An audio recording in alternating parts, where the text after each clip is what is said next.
Bismillahirrahmanirrahim. Assalamualaikum warahmatullahi wabarakatuh.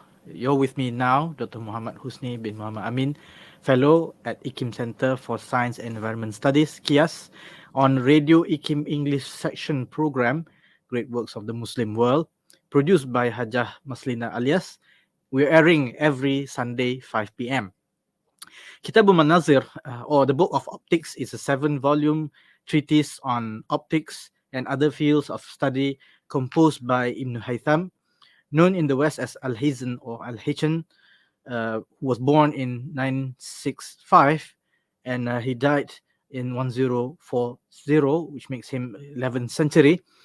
The 7 volumes were published in a period of 10 years between 1011 to 1021.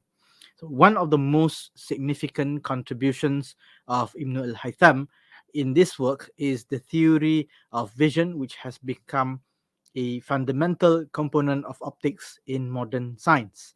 And we have with us today a special guest, Dr. Sheikh Muhammad Saifuddin bin Sheikh Muhammad Saleh, Director of Research at IKIM Research Management Unit, to talk about the book Kitabul Manazir. Welcome, Dr. Sheikh. I think this is the second time for this time that you are appearing in our program. Yes, thank you for the invitation. Thank you for coming. So before we proceed, could you briefly share with our listeners and also our viewers regarding the life and works of the author of Kitabul Manazir, Ibn al-Haytham? Right, thank you very much, Dr. Husni. Assalamualaikum warahmatullahi wabarakatuh, and a very good afternoon. Alhamdulillah, in today's great works of the Muslim world, we'll be sharing some information regarding Kitabul Manazir, written by Ibn al-Haytham. I'm sure many of our listeners are very much familiar with the name Ibn al-Haytham.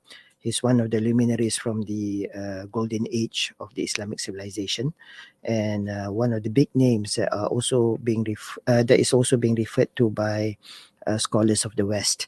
His full name is Abu Ali AlHasan Ibn al-Haytham, also known sometimes by the title Second Ptolemy, and he is also known as the physician. He is very well known. As you've mentioned, the Latinized version of his name became AlHasan or AlHasan. He was born in Basra, in Iraq, circa 965 AD, and he died in Cairo in Egypt, circa 1040 AD. He was a mathematician, he was an astronomer, and he was first and foremost, I think, a physicist. One of the acknowledgements given to Ibn al-Haytham is that he's been recognized as the father of modern optics. Significant contributions from Ibn al-Haytham primarily come in the area of optics, where he introduced the principles of optics and visual perception. And his magnum opus is, of course, Kitabul Manazir, which today survived in its Latin form. And his work actually influenced a number of scholars who came later. In the Islamic civilization itself, his work influenced those like Umar Khayyam, Taqiyuddin Muhammad ibn Ma'ruf, Kamaluddin al-Farisi, Ibn Rushd, and also al-Khazini. In Europe, his work influenced scholars like Isaac Newton, Johannes Kepler, Christian Huygens, and also Galileo Galilei. One thing that I would like to mention is, perhaps aside from being a scientist, he was also a wazir when he was in Basra. And he was described as a man of noble character, abstaining from worldly affairs and naturally inclined to good causes. And he was regarded as a pious worshipper who highly upholds the commands of the religion. And definitely, I think his accomplishments surpassed others in his time in terms of value of the knowledge that he developed. One thing that I would like to mention, something I think which is quite interesting, the work that he wrote that we're going to discuss today, Kitabul Manazir, that was written between in a period of about 10 years, between 1011 and 1021. And actually, during this time, he was based in Cairo. During the time of the Caliph Al-Hakim from the Fatimiyah dynasty. And Caliph Al-Hakim actually commissioned um, Ibn al-Haytham to build a dam in Aswan. When Ibn al-Haytham went to the area, he did a survey. He looked at the area where the dam was supposed to be built. This is in the River Nile. Exactly. He found that it was impossible to build the dam as requested by the Caliph. Knowing the character of the Caliph, which was known to be someone who would just kill off people. So Ibn al-Haytham actually pretended to be mad, and he was put under house arrest for slightly over 10 years. And it was during this time when he was under house arrest that he wrote Kitabul Manazir. That's the time when he's productive. He was productive, and that was the time when he actually was able to conduct experiments in a house which was dimly lit. That was when he discovered that light travel in a straight line, among other things. That became the basis of his study on light and its properties. So there was basically well, even though he was incarcerated in that sense, that was basically the turning point when Kitabul Manazir was written. And if not for that episode, I think we would probably not have this magnum opus written by Ibn al-Haytham. Another point that I would like to also add, in honor of Ibn al-Haytham, his name was also given for two celestial objects, an impact crater on the moon and also an asteroid. So that goes to show how Ibn al-Haytham is looked at by people of today. He's really someone who is well respected. And I think as Muslims, we should be proud of his contributions. And I think this is a person that we should emulate when it comes to developing scientific knowledge. Right. So coming to this book, which interestingly has been named Kitab al-Manazir. I think the operative word here, al-Manazir, it comes from nazar, meaning to perceive, or perception of something. So what does the content of this book cover? Right. Kitabul Manazir, or in English, usually translated to Book of Optics. If you look at the Latin translation, they use either the title De Aspectibus or also sometimes called Perspectiva. Yes. This is a 7-volume treatise on optics and other fields of study. And one profound impact of this work is that it presented arguments by Ibn al-Haytham against the widely held extra-mission theory of vision, as proposed by Euclid in his work Optics. And Ibn al-Haytham also proposed as an alternative explanation the modern intromission theory of vision. Intromission, as opposed to extramission. What this means is essentially Ibn al-Haytham says that the reason why we can see objects is not because light traveling from our eyes to the objects as proposed by Euclid, but it is the other way around. Light travels from the objects to our eyes. That allows vision to take place. So this was proposed by Ibn al-Haytham, and this is the theory that is true until today. If you remember the time when we were in our school studying science, when we were taught about vision, this is a theory that is being taught today. So this book is also noted for its early use of the scientific method. Its description of the camera obscura, also something that we learned in school, the pinhole camera, and also the formulation of AlHasan's problem, which is actually a geometrical optics mathematical problem first formulated by Ptolemy. So Ibn al-Haytham presented solutions to the geometrical problem. So, as I said, and as you also mentioned in the introduction, the book Kitabul Manazir consisted of 7 volumes. So, book one basically touches on theories of light, color, and also vision. Book two touches on the theory of visual perception. As you said, this has to do with the title. Books 3 and 6 touch on ideas on errors in visual perception, as well as errors in related to reflection. Books 4 and 5 has details on experimental evidence for theories on reflection, while book 7 discussed concepts of refraction. Refraction. Refraction. So essentially, if you look at the content, uh, they are currently being used as basics for learning optics. For especially for secondary school students. So Ibn al-Haytham has put down has laid the groundwork for the basics of optics that we know today. In physics. In physics especially. So this is something that I think is very profound and very important. Most of the time when we learn science in school, we are not aware of its history. Yeah. We don't know who introduced such and such theories. So I think it's important for our students to know that optics, the foundation of optics, were put down by Ibn al-Haytham to Kitab al-Manazir. That's why Ibn al-Haytham is acknowledged and recognized as the father of modern optics. And I think this can be in itself a motivation for students. If Ibn al-Haytham can develop these theories and wrote this book when he was incarcerated, and we are today living in a lot more comfortable manner.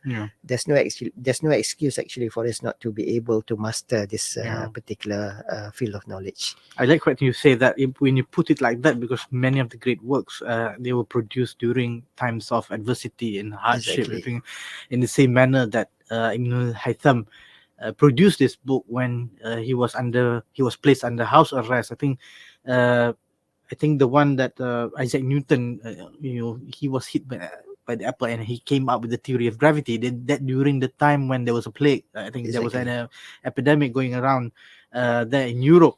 But I think very interesting that to show that this connection today, that what is severe lacking or perhaps even often mentioned in parsing is the history of how a theory can come about, because I like the way that Professor Jim Al-Khalili, who wrote the book Pathfinder regarding the extramission theory and the intromission theory, he described how Ibn al-Haytham managed to use logic to turn the paradigm around, because he says, you look at the stars and it's inconceivable that your eyes could shoot up light to the star, which is distant light years today by our understanding today, in order for us to actually perceive the objects in the heavens.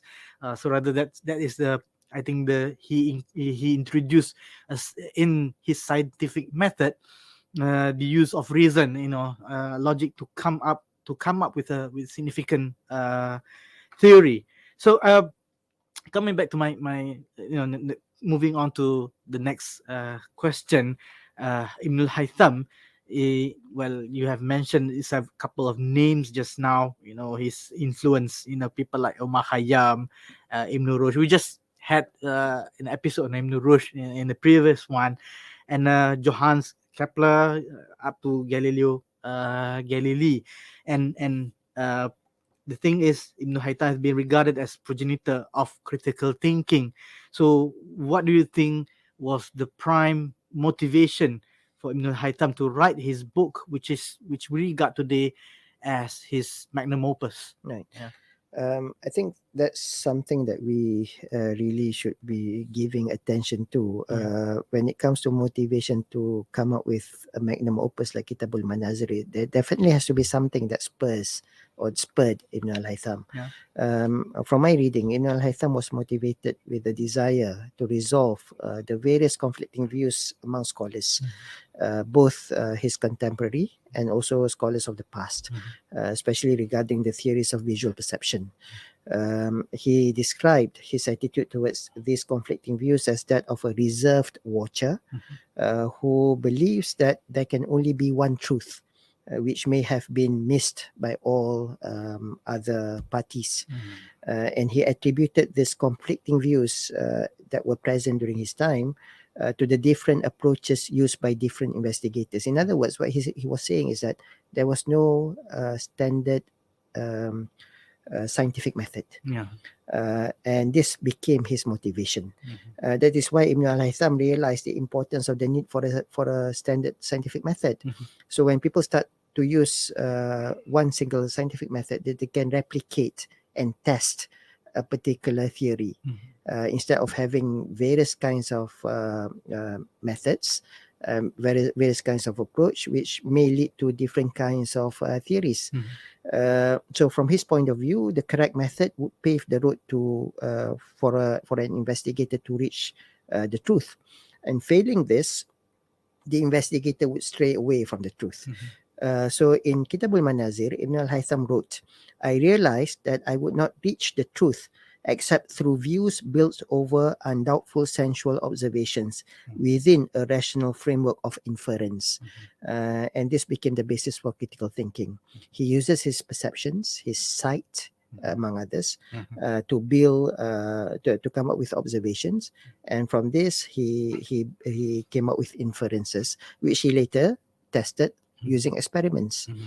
So consequently, he also said the effective method is to start our research by observing the surrounding visual media, surveying their various conditions, and determining their major and minor characteristics. Basically, if you ask any science students today, this is the basis for conducting observation, which is a prerequisite for any research. So Ibn al-Haytham integrated experimentation and reasoning in his research in a way that demonstrated deep insight in reaching towards a logical conclusion. He used geometrical and mathematical analysis to formulate laws in quantitative terms, and experiments and mathematically proven arguments build upon each other and thereby moving the research forward. So again, just like he founded the theories regarding optics, he also laid the foundations for the modern scientific method that we know of today. So this can only be done if a person is critical. And definitely we see that Ibn al-Haytham has a very critical mind. He looks at something by being a neutral observer and by posing questions, the right questions, in order to solve whatever problems that he wants to solve. Yeah, very interesting because you mentioned, so he preceded, people like Francis Bacon, who wrote the Novum Organum in 1620, or even René Descartes, Exactly. Discours de la Méthode in 1637. So many scholars as such opine that the rigorous way in which Ibn al-Haytham conducted his experiment to study light and vision as a strong reason for him to be recognized as the father of the scientific method. So like I said, it's 250 years before Roger Bacon. So what are your thoughts on this? Yes, I would agree with that view because to my mind, without the foundations laid down by Ibn al-Haytham, there would not be perhaps the scientific method that we know of today. Of course, people often give credit to people like Roger Bacon because Roger Bacon brought a lot of works from the Islamic civilization, translated the works so that the Europeans would be familiar with them. But without the works that were written by the scholars in the Islamic civilization, like Ibn al-Haytham, they would not be aware of this. So I think let's recap what a scientific method is. Basically, scientific method is an approach that is important in making the right and logical conclusions in a scientific endeavor. And Ibn al-Haytham realized this, as we mentioned earlier, Hence, he came up with the earliest model for the scientific process, which consists of basically the things that we would relate to scientific method today. You start off by making an observation Observation. using your senses, and then you ask questions, which basically in today's term are research questions, and you form a hypothesis or a testable explanation, and then you make a prediction based on that hypothesis, and then you test the prediction. And how do you do this? You do this through experimentation, and from there you use the results to make new hypotheses or predictions to correct perhaps theories which are not accurate before. And this is what Ibn al-Haytham did. For example, after Ibn al-Haytham established that light travel in a straight line, he used that particular knowledge or outcome to explain how shadows are formed. So from one research question, if you do it correctly, you can come up with more questions that can solve other problems, come up with new theories. So this is what basically Ibn al-Haytham did, although he may not call it the scientific method as we call it today. But basically what he introduced is what we know today as the scientific method. So it's only right for us to acknowledge and regard Ibn al-Haytham as the father of the scientific method. So it appeared that from observing and collecting data, and then you conduct experiments, you have already gathered some data. So it appears that he's using a known method as done by the ulama. I think min al ma'lum ila al majhul, from the known to the unknown. I mean, you can't, if you don't know, you cannot produce further questions. But the further questions that you get comes from the set of data that you try to replicate again and again. Right. That is quite how do you say, a wealth of information that we have extracted from you, Dr. Sheikh. I think that is quite an intromission that I've gotten today. So as a conclusion, what are the lessons that we can learn from Ibn al-Haytham and Kitabul Manazir? Is it that we have to, in science, that we have to keep an open mind about things? Yeah, I think there are many lessons that definitely we can learn from Ibn al-Haytham. I, for one, Ibn al-Haytham is a figure that I truly admire. There are many great scholars from the Islamic civilization, but definitely the one that stands out for me, one of them is Ibn al-Haytham. One thing that I find interesting about Ibn al-Haytham is that he wasn't satisfied with elucidating his theories only for himself. That's why he wrote Kitabul Manazir, so that other people can replicate what he did and test whether what he did was correct or otherwise. So when he was when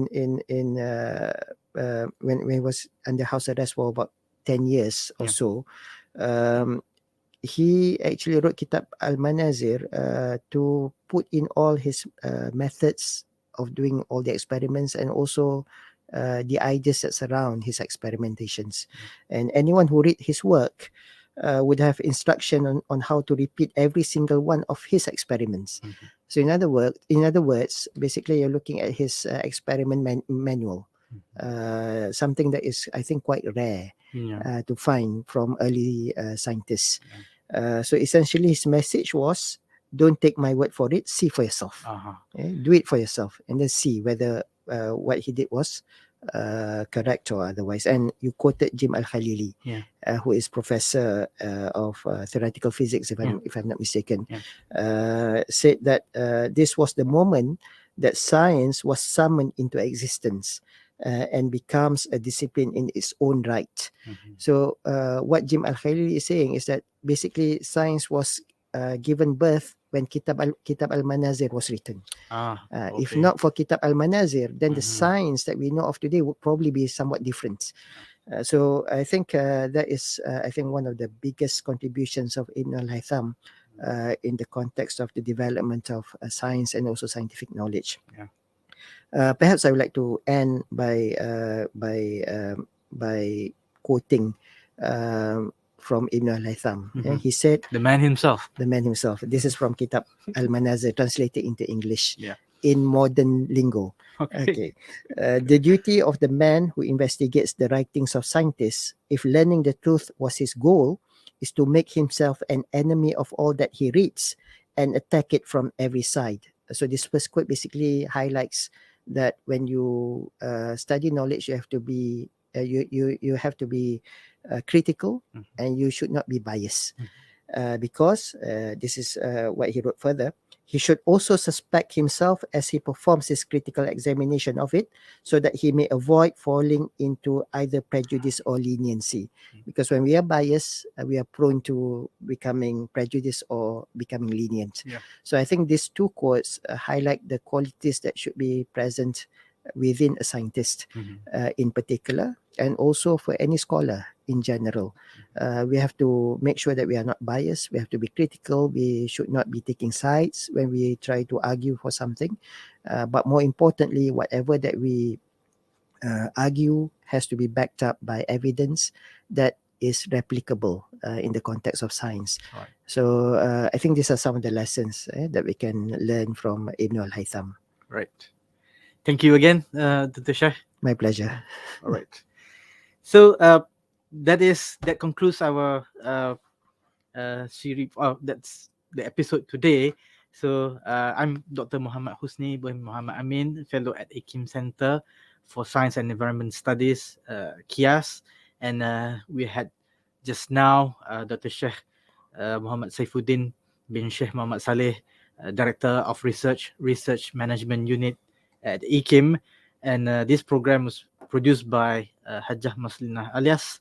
Until next time, wabillahi taufiq wal hidayah. Assalamualaikum warahmatullahi wabarakatuh. Waalaikumsalam.